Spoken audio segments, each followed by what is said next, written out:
여러분, 하나님께서는 우리가 풍성한 삶을 살기를 원하십니다. 우리가 이 땅 가운데서 날마다 힘겹게 그리고 고통스럽게 사는 것을 원하지 않으십니다. 그래서 예수님은 이렇게 말씀하셨습니다. 요한복음 10장 10절의 말씀인데요. 내가 온 것은 양으로 생명을 얻게 하고 더 풍성히 얻게 하려는 것이라. 우리 주님께서 이 땅에 오신 이유는 우리에게 생명을 주시기 위해서입니다. 그리고 그 생명을 풍성히 누리게 하시는 것이 우리 예수님의 목적이십니다. 그런데도 불구하고 왜 수많은 사람들은 하나님이 주시기 원하시는, 그리고 하나님이 이미 주신 이 놀라운 축복을 우리가 풍성히 누리지 못하면서 그렇게 살아가고 있는 것일까요? 어느 신혼부부가 이제 신혼여행을 했습니다. 첫날 밤을 기억에 남도록 그리고 멋지게 보내고 싶은 마음에 신랑이 예약해 놓은 호텔에 미리 연락을 했습니다. 그리고 특별한 부탁을 합니다. 그 호텔에 있는 가장 좋은 방을 주십시오.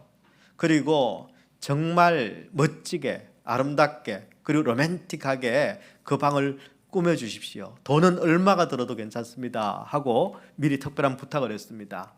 드디어 결혼식 날이 됐습니다. 모든 식과 순서를 다 끝내고 난 다음에 호텔에 도착했는데 밤늦게 도착을 하게 됐습니다. 매니저는 퇴근을 하고 없고 안내하는 직원이 대신해서 이 신혼부부를 한 방으로 안내를 했습니다. 근데 그 방에 들어섰는데 정말 형편이 없었습니다. 가구도 아주 낡은 가구에다 호텔 방에 소파도 하나 없었습니다. 침대라고 하나 있는데 그것도 보기에도 벌써 낡은 그리고 삐그덕거리는 그런 스프링 침대였습니다.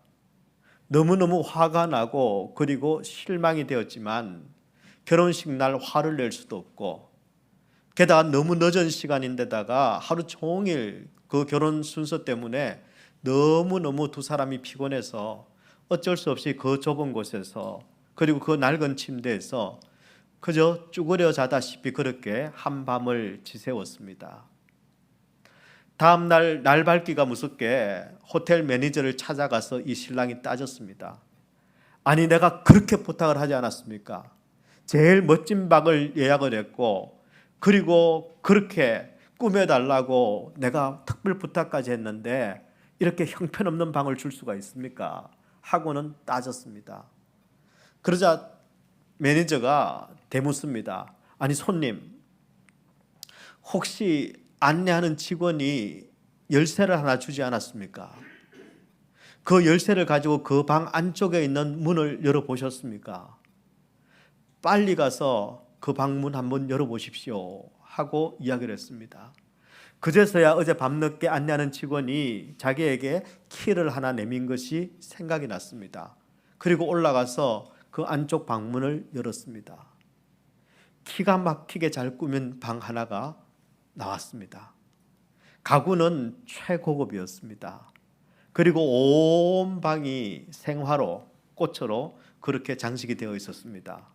그리고 테이블 위에는 각종 진귀한 과일들과 초콜릿 그리고 초들이 화려하게 준비가 되어 있었습니다.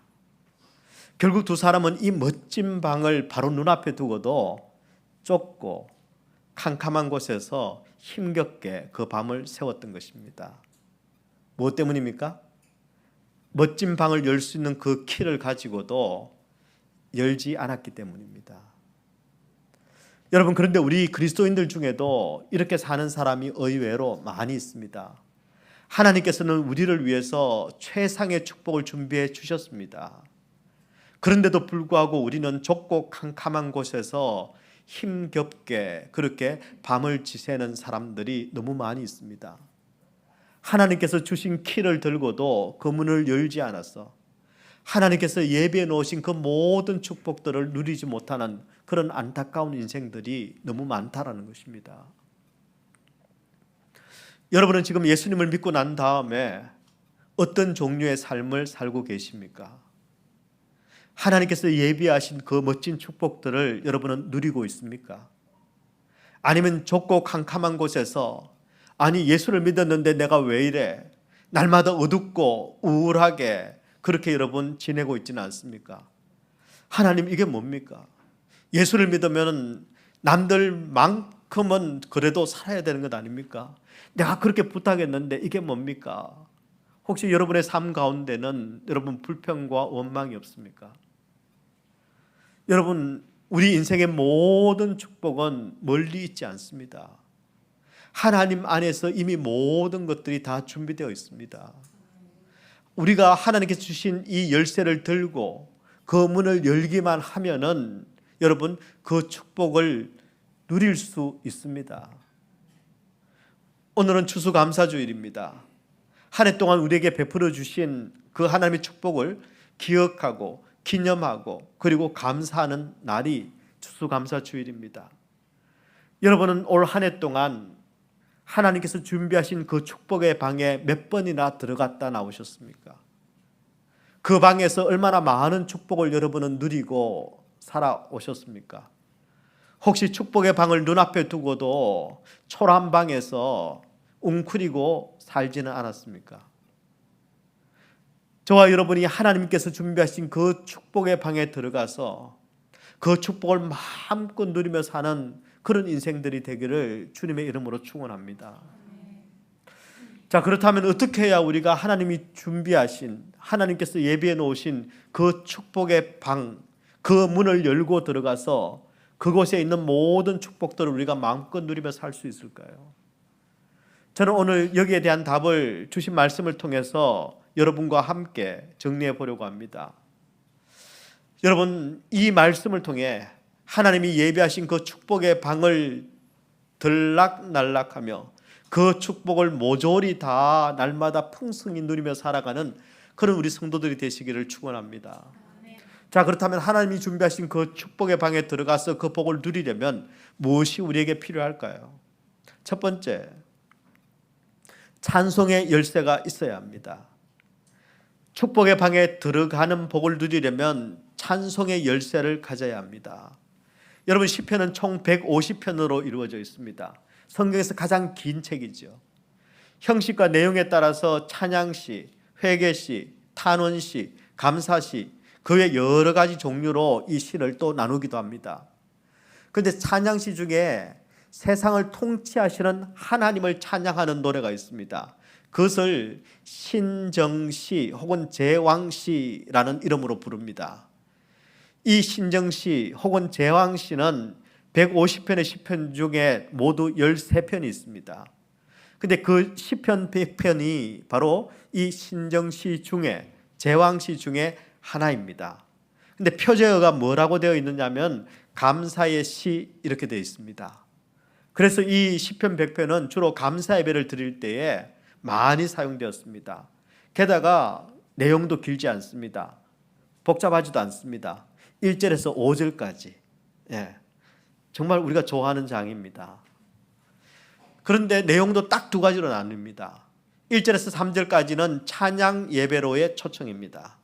그리고 4절 5절은 감사 예배로의 초청입니다. 오늘 우리가 드리는 이 추수감사 예배가 찬양과 감사라는 이 두 가지 메인 키를 가지고 하늘 문을 여는 축복의 예배가 되기를 소원합니다. 이 시편 100편의 배경은 여러분 바벨론 포로로 끌려가 있던 이스라엘 백성들이 귀환을 합니다. 예루살렘으로. 그리고 다 무너진 성전을 겨우 재건을 하고 그리고 감격스러운 마음으로 하나님 앞에 제대로 지금 예배를 드리고 있습니다. 바로 그 내용입니다. 여러분 이방 땅에서 종살이를 하며 나라 잃은 서름 속에 하나님 앞에 한 번도 제대로 예배를 드릴 수 없는 그 백성들이 이제 예루살렘에서 성전에서 하나님 앞에 예배를 드립니다. 그때 하나님께서는 이 이스라엘 백성들에게 예배자들에게 두 가지를 명령하십니다. 첫 번째가 기쁨의 찬양을 드리라는 것이었습니다. 기쁨의 찬양을 드리라. 그리고 두 번째는 감사의 예배를 드리라 하는 것이었습니다.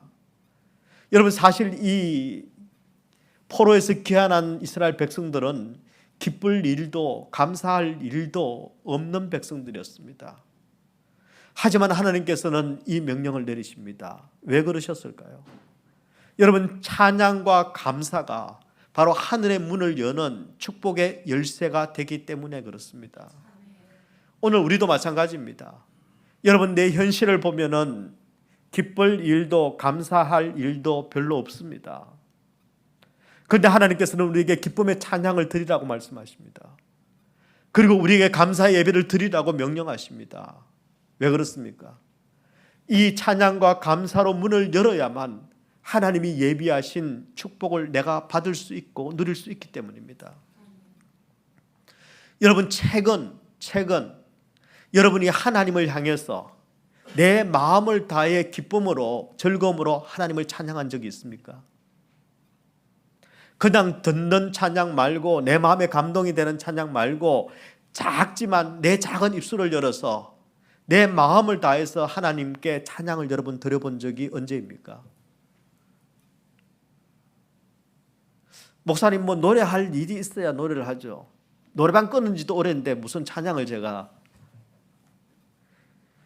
찬양은 마음의 여유도 있고 뭐 기쁜 일이 있어야 찬양할 수 있는데 매일 허둥지둥 되죠. 매일 사고는 나죠. 매일 경황 없이 살죠. 몸은 아프죠. 마음은 피곤하죠. 매일 그날이 그날이고 걱정은 그대로고 짜증나는 일밖에 없는데 찬양도 내가 준비되어야 찬양 드리죠. 무슨 찬양입니까?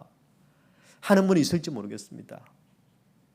아니, 이렇게 말로 하지 않아도 사실은 우리 마음 가운데 이런 마음이 있습니다. 우리는 노래할 근거가 있어야 노래를 하지, 노래할 이유가 있어야 노래를 하지. 예, 찬양도 형편이 되어야 하는 거지. 그렇게 생각하는 분들이 아마 많으실 겁니다. 근데 여러분 아십니까? 우리가 노래할 이유가 없어서 노래를 못하는 게 아닙니다. 노래를 안 하기 때문에 노래를 할 수 없는 그 문제가 그대로 있는 것이고, 노래할 수 없는 문제가 계속 생겨나는 것일 뿐입니다. 그래서 우리 하나님께서는 우리에게 하나님을 찬양하라고 명령을 하시는 것입니다. 왜냐하면 하나님께서 우리에게 주신 가장 큰 축복의 열쇠가 바로 찬양이기 때문입니다. 우리 삶의 문제를 푸는 가장 강력한 무기가 바로 찬양이기 때문입니다. 여러분, 우리가 축복을 받아서 찬양하는 것이 아니라, 우리의 삶의 문제를 해결하고 난 다음에 찬양하는 것이 아니라, 바로 우리의 삶의 문제를 풀고 그리고 하나님의 축복을 내가 거머쥘 수 있는 그 열쇠가 찬양이기 때문에 하나님께서는 찬양을 명령하고 계시다라는 것입니다. 여러분 아마 이 찬송가를 아실 것입니다. 내 마음에 한 노래 있어. 어떻게 부르나요? 크게? 나 즐겁게 늘 부르네. 이 노래를 부를 때에 뭐가 임하죠? 큰 평화 임하도다. 예, 평화. 이 노래를 부를 때에 큰 평화 임하도다 이렇게 되어 있습니다. 이 평화가 임할 때에 내가 큰 노래를 부르겠다 이게 아니라, 이 노래를 부를 때에 그 다음에 큰 평화가 임한다라고 그렇게 말씀합니다. 여러분, 이것을 아는 사람이 여러분 찬양을 드릴 수 있고, 찬양으로 축복의 문을 열 수가 있고, 그리고 들어갈 수가 있다는 것입니다. 여러분 아십니까? 성경에는 기도라는 말보다 찬양이라는 말이 훨씬 더 많이 나옵니다. 그리고 실제로 이 성경 안에는 찬양의 열쇠로 하늘 문을 연 사람들의 이야기가 많이 나옵니다. 그런데 찬양으로 하늘을 문을 연 사람들의 특징, 공통점이 있습니다. 그게 뭘까요?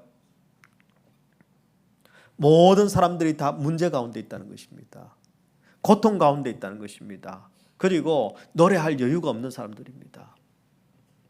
그런데 그럼에도 불구하고 그들이 고통과 문제 가운데 있었지만 하나님을 향해서 입을 벌려 찬양했을 때, 여러분 그 삶 가운데 기적과 같은 일들이 벌어졌습니다. 여러분 사울을 아십니까?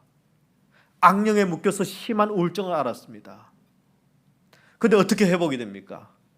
여러분 다윗이 그 앞에서 찬양을 연주했을 때 악령이 떠나가고 그리고 치유의 역사가 일어납니다. 여러분 예수를 전하다가 죽도록 매맞고 한 대 더 맞고 쇠사슬에 묶여서 지하 감옥에 끌려갔던 사람이 있습니다. 아시죠? 바울과 실라. 예. 어떻게 감옥에서 풀려납니까? 여러분, 그 한밤중에 지하 감옥에서 바울과 실라가 기도하고 난 다음에 여러분 큰 소리로 감사하며 찬양을 드렸습니다. 감사하며 찬양을 드렸습니다. 그때 옥문이 열리고 모든 쇠사슬이 다 풀어집니다. 여러분, 수많은 적들이 이스라엘을 침략했을 때, 이제 더 이상 나라가 더 이상 견딜 수 없을 때, 풍전등화와 같은 그런 위기에 있을 때, 여러분 여호사밧 왕이 이 문제를 어떻게 풀어내는지 아십니까? 역대하 20장 21절의 말씀을 보면요, 여호사밧 왕이 백성과 더불어 의논하고 노래하는 자들을 택하여 거룩한 예복을 입히고 군대 앞에서 행진하며 여호와를 찬송하며 이르기를 여호와께 감사하세 그의 인자하심이 영원하도다 하게 하였더니, 여러분 사방의 수많은 적들이 죽이겠다고 달려들기 시작을 합니다. 근데 도저히 내가 맞설 수 있는 그런 힘도 능력도 상황도 현실도 아닙니다. 아무것도 할 수 없이 그냥 꼼짝없이 당할 수밖에 없는, 꼼짝없이 망할 수밖에 없는 그런 상황에서 여호사밧 왕이 어떻게 합니까? 노래하는 자들을 택해서 거룩한 예복을 입히고 군대 앞에서 행진하며 여호와를 찬송하게 합니다. 여호와께 감사하세 그의 인자심이 영원하도다. 예, 어떻게 됐을까요? 예, 역대하 20장 22절의 말씀입니다. 같이 한번 읽겠습니다. 시작.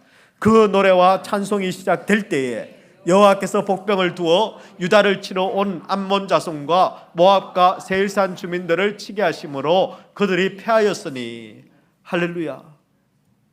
여러분, 그 노래와 그 찬송이 시작될 때에 하나님께서 예배에 놓으신 승리가 저들에게 돌아갔다라는 것입니다. 여러분, 그래서 우리는 삶이 힘들 때, 삶이 어려울 때, 도저히 내가 풀어낼 수 없을 때 뭘 해야 될까요? 하나님을 찬양해야 합니다. 하나님을 찬양해야 합니다. 이 노래를 부를 때에 큰 평화 임하도다. 우리가 하나님을 찬양할 때 치유의 능력이 임합니다. 우리가 하나님을 찬양할 때 그 문제가 해결이 됩니다. 우리가 하나님을 찬양할 때 전쟁에서 승리할 수 있습니다. 우리가 하나님을 찬양할 때 하늘의 문이 열립니다. 사망이 꽉 막혔을 때, 내가 문제를 이길 수 없을 때, 도저히 내가 살아남을 수 없을 때, 그때 우리가 해야 될 일은 바로 하나님을 찬양하는 것입니다. 여러분, 이 찬양은 특별한 능력, 특별한 힘을 가지고 있습니다.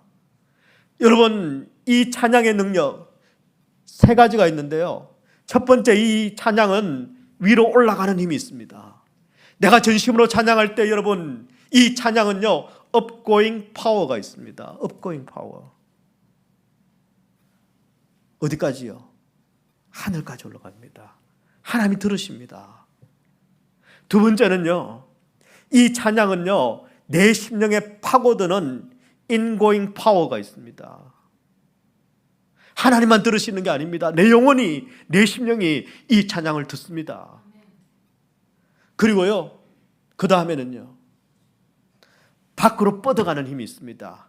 outgoing 파워가 있습니다. outgoing 파워. 하나님이 들으시고 내 심령이 듣고 그 다음에 이 찬양은요, 세상으로 뻗어나가는 힘이 찬양 가운데 있다는 것입니다. 그래서 내가 부르는 찬양, 전심으로 내가 주님을 찬양하는 그 찬양 하나가 하나님을 만나게 되고요, 그리고 그 찬양 하나가 내 심령이 살아나게 되고요, 그리고 그 찬양 하나를 통해서 바로 내 가정과 내 자녀와 내 이웃, 내 주변이 살아나는 역사가 나타난다는 것입니다. 전심으로 주를 찬양할 때, 주를 찬양할 때 그 찬양을 우리 하나님께서 들으시고 하나님께서 그 영광을 모든 나라 위에, 모든 교회 위에, 모든 심령 가운데 부어주시면 여러분, 그 찬송은 다시 나를 통해서 온 세계 끝까지 그렇게 그 찬양은 울려 퍼지는 것이지요. 그래서 여러분, 하나님께서 주신 가장 큰 축복, 가장 확실한 문제 해결의 열쇠는 바로 이 찬양의 파워라는 것입니다. 이 찬양의 파워로 우리 얼바인 사랑의 교회와 성도들이 하늘 문을 여는 인생이 되기를 소원합니다. 하나님이 예비하신 모든 축복의 은혜를 내가 받고 그리고 누리고 그리고 이 축복을 나누는 그런 축복 인생이 되기를 우리 주님의 이름으로 축원합니다. 두 번째입니다.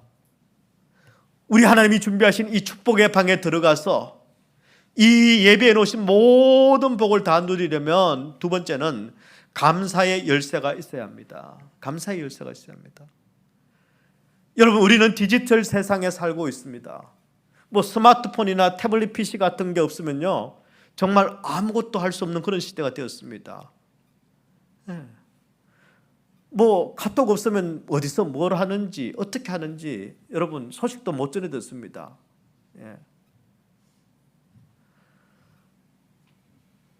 그래서 우리 시대의 가장 중요한 것 중에 하나는 사실은 중요한 키워드가 접속입니다. 접속. 사실 세계 어느 곳이든지 우리는 몇 번의 클릭으로 비행기도 우리는 예약할 수 있습니다. 저 지구 반대편에 있는 나라의 숙소도 예약이 가능합니다. 또 요즘은 보고 싶은 영화나 드라마도 이제는 언제든지 옛날처럼요, 뭐 비디오 테이프 살 필요도 없지요. 빌릴 필요도 없지요. 접속만 된다면 마음껏 다운로드를 받을 수 있습니다. 여러분, 혹시 우리 교회 홈페이지 들어가 보셨습니까? 우리 예배 IT 팀이 지금 뭐 또 이렇게 짧은 영상들을 지금 자주 올리고 있습니다. 어제 제가 한국에 있는 어느 성도하고 통화를 했는데요, 그 영상을 보면서 마치 우리 교회에서 함께 예배드리는 것처럼, 함께 신앙생활 하는 것처럼 그렇게 느껴진다라는 겁니다. 그리고 누가 왔는지 안 왔는지 다 보인답니다.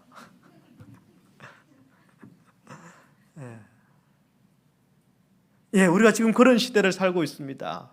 그런데 여러분, 문제는 뭐냐면은 우리가 접속을 하려면 반드시 필요한 게 있습니다. 그게 뭘까요? 패스워드가 필요하죠. 암호가 필요합니다. 여러분, 요즘은 은행 계좌에 아무리 수십억 원의 돈이 있어도요, 내가 접속을 못하면, 패스워드를 기억하지 못해서 디나이 되면요, 그 돈 찾아 쓸 수도 없습니다. 여러분, 아무리 좋은 컨텐츠가 있고 아무리 좋은 뭐 영화가 있고 드라마가 있어도 넷플릭스나 아마존 프라임, 여러분 암호를 내가 기억 못하면 볼 수가 없죠. 제가 아는 어떤 분 중에는요, 그 비트코인을 1, 2불 할 때 뭐 몇백 개를 모아놨는데 암호를 기억을 못한답니다.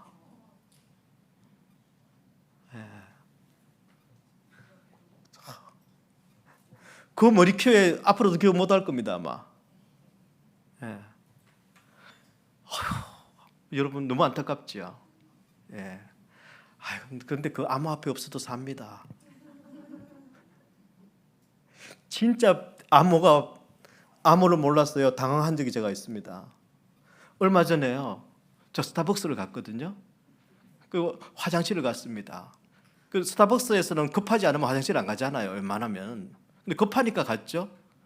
보니까 패스워드를 집어넣지 않으면 못 들어가게 돼 있더라고요. 요즘은 스타벅스 화장실에 가도 패스워드 암호를 받지 않으면요, 못 갑니다. 가서 물었죠. 그 영어로 뭐라 하길래 가서 눌렀는데 아니야. 또 물었어. 그래서 겨우. 여러분, 근데 아십니까? 화장실 문이 아니라 하늘 문을 여는 것도 암호가 필요합니다. 패스워드가 있어야 됩니다. 뭘까요? 오늘 본문 4절에 나옵니다. 시편 100편 4절 한번 볼까요? 같이 읽습니다. 시작. 감사함으로 그의 문에 들어가며 찬송함으로 그의 궁정에 들어가서 그에게 감사하며 그의 이름을 송축할지어다. 아멘. 여러분, 여기 감사함으로 그의 문에 들어가며 제가 이렇게 하이라이트를 해놨습니다. 감사함으로 그의 문에 들어가며. 여러분, 이 부분을요, 그 더 메시지라는 영어 성경이 있습니다. 유진 피터슨이 편집한 그런 성경인데요, 기가 막히게 번역을 해놨어요. 어떻게 번역을 했느냐면요, 한번 띄워주세요. Enter with the password. Thank you. 감사함으로 그의 문에 들어간다, 이걸요, 유진 피터슨이 어떻게 번역을 했냐면은 패스워드를 가지고 들어가야 된다는 거예요. 근데 그 패스워드가 뭐라고요? Thank you. 저는 이 번역이 정말 탁월한 번역이라고 생각합니다. 하늘 문을 여는 암호, 하나님의 그 축복의 문을 여는 암호는 바로 땡큐, 감사라고 말하고 있다는 겁니다. 감사합니다. 감사. 여러분, 이 감사의 암호를 알아야 하늘의 문을 열 수 있습니다. 이 감사의 암호를 알아야 축복의 문이 열립니다. 만약 지금 여러분 삶 가운데 나는 축복이고 뭐고 나쁜 일만 안 생기면 좋겠다, 그 축복의 문 앞에 서서 열쇠를 갖고 있지 못하든, 그 열쇠를 가지고도 열어보지 못한 분이 있다면 여러분은 지금 잘못된 암호를 입력하기 때문입니다. 여러분, 이스라엘 백성들은 하나님께서 가나안이라는 축복의 땅을 예비해 주셨습니다. 그런데 40년 동안 못 열었어요. 왜요? 암호를 잘못 집어넣었습니다. 원망, 불평, 불만, 띵. 안 열립니다. 결국 잘못된 그 암호 때문에 열흘 만에 들어갈 수 있는 바로 그 가나안 땅, 하나님께서 이미 다 예비해 놓으신 땅, 약속하신 땅, 거기에 얼마나 걸렸다고요? 40년. 여러분, 가룟 유다는 하나님께서 예비하신 천국의 그 문을 열지를 못했습니다. 왜요? 잘못된 암호를 집어넣었기 때문입니다. 자기의, 내의, 문은 열리지 않습니다. 여러분, 부자 청년은 우리 하나님께서 예비하신, 그리고 주시고 싶었던 그 구원의 문을 결국은 열지 못했습니다. 왜요? 암호를 잘못 집어넣었기 때문입니다. 그 구원의 문 앞에서 돈, 물질, 띠 열리지 않았습니다. 여러분, 하나님이 예비하신 축복의 방, 구원의 방, 천국의 방, 그 문은 오직 땡큐, 감사라는 패스워드를 집어넣을 때만 열리는 곳입니다. 내 상황이 어떻든지 간에, 내 처지가 어떻든지 간에, 내 현실이 어떻든지 간에 오직 하나님을 믿는 그 믿음을 가지고 진심으로 감사하는 사람들, 그 사람들만이 하나님이 예비하신 그 축복의 문을 열 수 있고 그 축복을 누릴 수 있다는 것입니다. 여러분은 이 감사의 암호를 기억하고 계십니까? 새기고 계십니까? 자꾸 잘못된 암호를 가지고 하늘의 문을 열려고 하고 있지 않습니까? 자꾸 잘못된 암호를 넣어놓고는 왜 안 열리느냐고 여러분 그렇게 한탄하고 있지는 않습니까? 여러분, 잘못된 암호로는 절대 하늘 문은 열리지 않습니다. 구원의 문은 열리지 않습니다. 감사라는 바른 암호가 입력이 될 때, 바른 열쇠를 가지고 문을 열 때, 그때 천국의 문은 열립니다. 축복의 문은 열립니다. 어떻게 해야 이 감사라는 이 암호를 잊지 않고 살 수 있을까요? 어떻게 해야 이 바른 암호를 가지고 날마다 하늘의 문을 열면서 우리가 살 수 있을까요? 제가 여러분에게 암호 기억법을 알려드리겠습니다. 사실 오늘 성경 본문은 우리에게 두 가지를 기억하라, 두 가지를 알아야 된다고 말씀합니다. 그것이 무엇인가 하면은 내가 누군지를 알아야 한다. 내가 누군지 알아야 한다. 그리고 또 하나는 하나님이 누구신지를 알아야 한다. 여러분은 누구입니까? 나는 누구입니까? 시편 100편 3절은 이렇게 말씀합니다. 우리는 그의 것이다. 그의 백성이다. 그의 기르시는 양이다. 여러분은 누구이십니까? 예? 예. 우리는 그의 것입니다. 우리는 사람이 아니요 양이요. 우리는 하나님의 양입니다. 여러분, 양은요 자기가 푸른 풀밭 맑은 시냇물가를 찾아갈 수가 없습니다. 오직 목자가 이끄는 대로 따라가야만 생명을 누릴 수 있습니다. 여러분뿐만 아니라 양은요 뭘 먹을까, 어디로 가야 맛있는 걸 먹을 수 있을까, 늑대가 올지도 모르는데 울타리를 어떻게 쳐야 되나, 여러분 그런 걱정을 할 필요도 없습니다. 그냥 목자 따라가면 됩니다. 그게 양이 할 일입니다. 예. 그래서 양에게 정말 필요한 게 있다면 무엇인가 하면은 내 목자가 누군지만 알면 됩니다. 내 목자가 누군지를 알면 됩니다. 그게 우리에게 필요한 지식이고 꼭 있어야 되는 지식입니다. 목자가 누군지도 모르고. 예. 내 목자가 누군지 알아야 됩니다. 그래야 그분을 제대로 알아야 그분을 따라갈 수 있습니다. 그분의 음성을 들을 수 있습니다. 그분에게 감사할 수 있습니다. 우리는 자꾸 너무 걱정이 많아요. 이 길로 가야 푸른 풀밭으로 갈 수 있을까? 여기로 가면 맑은 시냇물가가 나올까? 뭘 먹을까? 어디로 가야 될까? 밤에 늑대가 오면 어떡하나? 예. 지금 우리가 알아야 되는 건 그게 아니라 내 목자가 누구신가? 내 목자가 누구신가? 내 목자가 누구신가? 알아야 할 걸 알아야. 여러분의 목자는 누구십니까? 예. 하나님이십니다. 그 하나님을 우리가 바로 알아야 됩니다. 하나님은 어떤 분이십니까? 예. 오늘 본문의 말씀 5절은 이렇게 이야기합니다. 같이 한번 읽어볼까요? 100편 5절의 말씀입니다. 시작. 여호와는 선하시니 그의 인자하심이 영원하고 그의 성실하심이 대대에 이르리로다. 아멘. 여러분, 여기에 보면 하나님이 누구신가? 하나님의 세 가지 성품, 세 가지 속성이 나옵니다. 이걸 우리가 반드시 알아야 됩니다. 예, 이거 반드시 알아야 됩니다. 알아야 될 건 모르고 몰라야 될 건 알면 어떻죠? 예, 알아야 될 걸 알아야 됩니다. 그런데 요건 우리가 알아야 됩니다. 하나님이 어떤 분이신가 하는 걸 알아야 합니다. 하나님은 여러분 어떤 분이십니까? 그분은 선하신 분이십니다. 그건 조금 이따가요. 하나하나. 예, 선하신 분이십니다. 원어에 보면은 이 선하다라는 말을 토브라고 되어 있습니다. 토브. 복이라는 말과 같은 말입니다. 하나님은요, 하나님은 절대적으로 선하신 분입니다. 절대적으로 좋으신 분이십니다. 예, 그게 바로 선하신 하나님이라는 뜻입니다. 비교급으로 좋으신 분이 아니라 그냥 절대 선하신 분이십니다. 두 번째 보면은 그의 인자하심, 그의 인자하심. 여기서 나오는 인자는 여러분 많이 들어보셨을 겁니다. 헤세드입니다. 헤세드. 사랑하고 비슷한 의미죠. 하나님의 사랑, 헤세드입니다. 우리 하나님의 사랑은요, 영원하십니다. 우리 하나님의 사랑은 흔들림이 없습니다. 확고합니다. 그게 영원하다는 이야기입니다. 시간으로 영원하기도 하지만 어떤 상황 가운데서도 흔들리지 않습니다.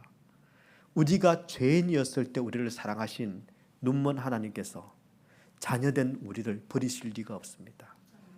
네, 더 사랑하십니다. 더 사랑하십니다. 그게 바로 헤세드의 하나님이십니다. 세 번째는요, 그분은 성실하십니다. 히브리어로 보면 에메트라는 단어를 씁니다. 에메트라는 말. 이 말씀은 무슨 뜻인가 하면은 그분은 자신의 약속을 절대 이루시는 분, 절대 어기지 아니하시는 분, 절대 지키시는 분, 이런 뜻입니다. 우리에게 주신 모든 약속은 반드시 이루어집니다. 예. 여러분, 하나님은 절대적으로 완전하게 좋으신 분이 우리 하나님이십니다. 하나님은 우리와 한 약속을 반드시 지키시는 분이 우리 하나님이십니다. 뿐만 아니라 어떤 경우에도 우리를 향한 사랑이 흔들리지 않습니다. 변하지 않습니다. 하나님은 절대 변하지 않습니다. 누가 변할까요? 우리가 변하는 겁니다. 우리가 흔들리는 겁니다. 그래 놓고는 꼭 하나님은 아닙니다. 내가 흔들리고 있는 겁니다. 제가 말씀드렸죠. 써니태는 절대 안 된다. 흔들면 안 됩니다. 흔들리면 안 됩니다. 하나님은 완전하십니다. 하나님은 실수가 없으십니다. 하나님은 언제나 가장 좋은 것을 우리에게 주시는 분이십니다. 그런데 우리가 흔들리고 변하는 사람을 보고 세상을 보고 상황을 보고 현실을 보고 같이 흔들리고 있으면 어쩌자는 겁니까? 변하지 않으시는 그 완전하신 하나님을 믿음으로 내가 흔들리지 않는 상황을 믿음이라고 이야기하는 것입니다. 그 믿음을 가지는 사람은 날마다 감사할 수 있습니다. 날마다 하늘의 축복을 다운로드 받을 수 있습니다. 날마다 축복을 나누며 살아갈 수 있습니다. 저는 우리 얼바인 사랑의 교회 모든 성도들이 이런 축복 인생이 되기를 주님의 이름으로 축원합니다. 목사인 남편과 함께 더불어 열심히 사역하던 한 젊은 사모님이 계셨습니다. 어느 날 몸이 좋지 않아서 병원에를 갔는데 의사가 기가 막힌 그런 진단을 했습니다. 어떻게 손서 볼 수가 없는 불치병입니다. 이건 약도 없고 방법도 없다라는 것입니다. 그 이야기를 듣는 순간 하늘이 무너지는 것 같았습니다. 내가 이렇게 젊은데, 내가 이렇게 하나님의 나라를 위해서, 하나님의 교회를 위해서 내가 어떻게 살았는데, 근데 치료조차 할 수 없는 불치병이라니. 믿겨지지도 않고 받아들여지지도 않았습니다. 고통 속에서 신음하면서 몇 개월을 지났습니다.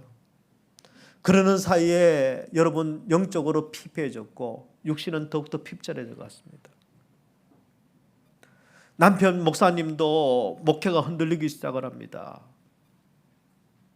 게다가 하나밖에 없는 아들이 하나 있었는데, 이 아들이요, 고통 가운데 있는 엄마를 보면서 하나님에 대한 믿음이 흔들리기 시작을 한 겁니다. 그러던 어느 날 아침에, 그래도 내가 사모인데 습관적으로이지만 그래도 매일 여러분 성경을 읽고 매일 기도를 했습니다.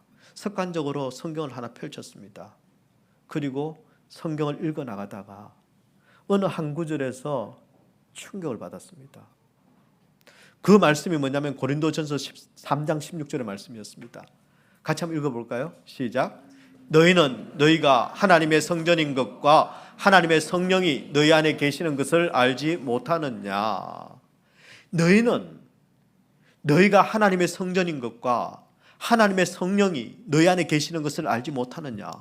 뭐 유명한 구절이니까, 또 사모님이니까 당연히 이 구절은 잘 알고 있고 그리고 암송하는 말씀입니다. 늘 읽던 말씀이었는데 그날 그 아침 이 말씀이 그 심장에 팍 와닿았습니다.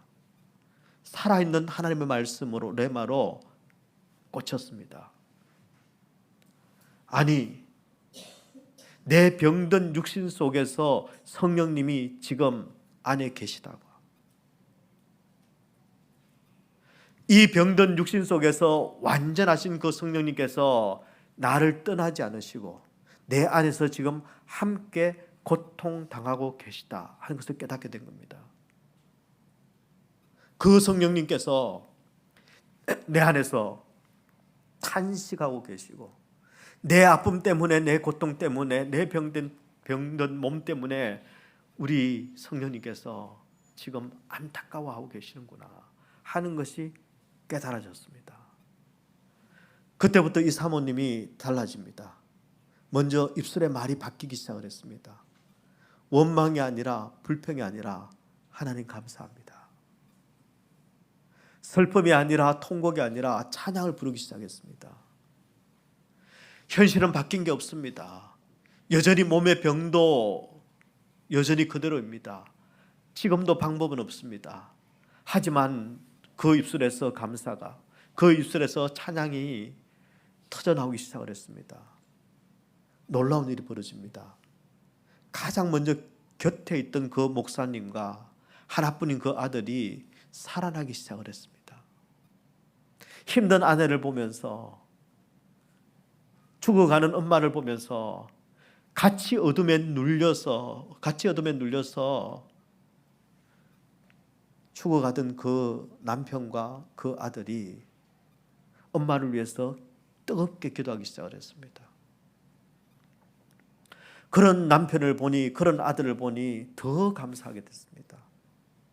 날마다 찬양이 넘쳐납니다.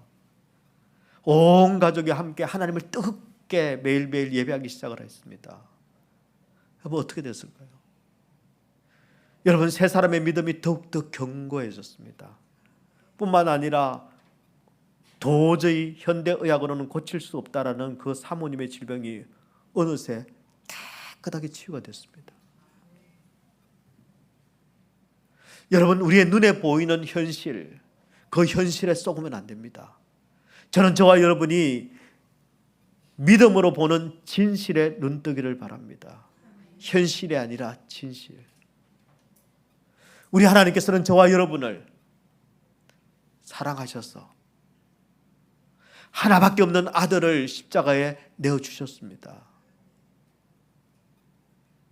여러분, 그 사랑과 그 은혜, 말로 표현할 수 없는, 아무런 이유도 찾을 수 없는 그 은혜 때문에, 사랑해서는 안 될 죄인을 사랑하신 이 놀라운 사실 때문에 우리 모두는 어둠과 사망의 권세에서, 바로 죽음의 저주에서 풀려나게 됐습니다. 저는 이 추수감사주일이 다른 어떤 감사보다 이 구원의 은혜에 감사하기를 축원합니다. 죄인이었던 나를 사랑해 주신 하나님이시라면, 아무 보잘것도 없는 나를 위해서 아들을 내어주신 그 하나님이시라면, 그 구원의 은혜가 확실하다면, 진짜라면, 분명하다면, 여러분, 매일매일 하나님께서는 나한테 주시지 못할 게 없습니다. 매일매일 우리 하나님께서는 모든 것을 다 내어주실 수 있습니다. 못 누리고 있다면 내가 지금 패스워드를 잘못 입력하고 있기 때문입니다. 우리는 바른 패스워드를 입력해야 합니다. 감사를 입력해야 하고 찬양을 입력해야 합니다. 그래야 매일매일 그 구원의 은혜와 더불어 하나님께서 이미 우리에게 약속하셨을 뿐만 아니라 예비해 놓고 계시는 그 복을 마음껏 열고 받고 누리고 나눌 수 있습니다. 저는 우리 얼바인 사랑의 교회 모든 성도들이 이 패스워드는 잊어버리지 않고, 이 패스워드를 통해서 하나님의 그 구원의 은혜와 축복을 마음껏 받아 누리는 복된 인생들이 다 되시기를 우리 주님의 이름으로 축원합니다.